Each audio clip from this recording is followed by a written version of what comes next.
కాంగ్రెస్ పాలనలో సబ్బండి వర్గాలు ఇబ్బందులకు గురవుతున్నారన్నారు బీఆర్ఎస్ వర్కింగ్ ప్రెసిడెంట్ కేటీఆర్.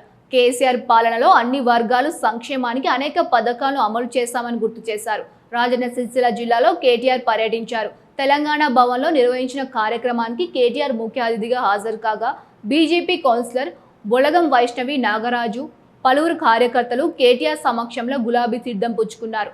వారికి గులాబీ కండువ కప్పి పార్టీలోకి సాదరంగా ఆహ్వానించిన కేటీఆర్ పార్టీ బలోపేతానికి కృషి చేయాలని సూచించారు. ఈ సందర్భంగా కేటీఆర్ మాట్లాడుతూ కేసీఆర్ సీఎం కాకముందు 10వ వార్డులో ధర ఎంత ఉండే, కేసీఆర్ సీఎం అయ్యాక ఎంత ఉందో మీరు ఆలోచించుకోవాలన్నారు.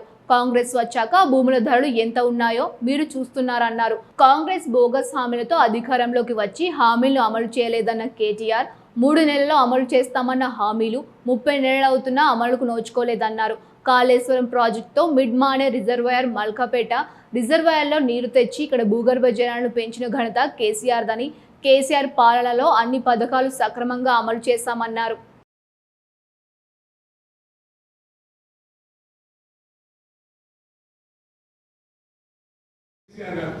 తంగలపల్లి వాగు నాకంటే బాగా మీకేక మానేరు వాగు ఎండాకాలం వచ్చినట్టు సుక్క నీరు కనబడకపోతుండే.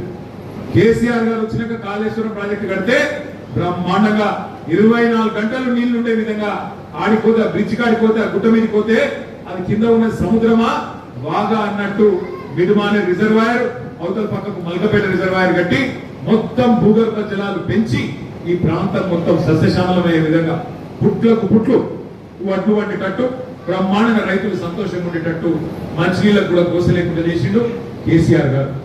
200 పెన్షన్ను 2000 రూపాయలు చేసిండు. ఆడపిల్ల పెళ్లి చేసుకుంటే కళ్యాణ లక్ష్మి ఇచ్చిండు. ఆడపిల్ల కడుపులో బిడ్డ పెడితే కేసీఆర్ కిట్ ఇచ్చిండు.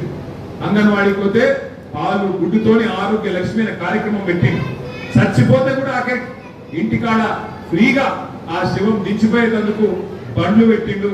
ఆఖరికి ప్రసూతికి ఇంటికాడ తెచ్చి బండ్ల కూర్చోబెట్టుకొని ఎక్కించుకొని పోయేటట్టు అమ్మ ఒడి ఎక్స్ప్రెస్ పెట్టిండు. ఇటువంటి కార్యక్రమాలు కేసీఆర్ గారు చేసిండు. మంచి పనులు చేసిండు. కానీ సరే మనోళ్ళు కొంతమంది ఆశలు పడ్డారు. ఆయన 2000 ఇస్తే 4000 ఇస్తా అంటుండు కదా, ఆయన 10,000 ఇస్తే 15,000 ఇస్తా అంటుండు కదా, ఆయన మరి 24 గంటల కరెంట్ ఇస్తా అంటే 48 గంటలు ఇస్తా అంటుండు కదా, ఇస్తాడేమో 10 ఏళ్ళు ఆయనకి ఇచ్చినాం కదా, ఒకసారి ఆయనకి ఈయనకి ఇద్దాం ఏది అన్నట్టు ఇచ్చింది. ఇలా ఏమైంది? నేను పొద్దున సంగారెడ్డి జిల్లాకు పోయినా. అక్కడ రైతులు లబో దిమో అని కొట్టుకుంటాను. ఒక్క వరి కొనుగోలు కేంద్రం తెరవలే ఈ రోజు వరకు. జొన్నలు కొట్టలేరు, మక్కలు కొట్టలేరు, శనిగలు కొట్టలేరు, ఏది కొనుడు లేదు. ఏది కొంటే మళ్ళీ వాళ్ళకి మద్దతు ఇవ్వాలి, బోనస్ ఇవ్వాలి. ఏది కొనకపోతే లొల్లేదు.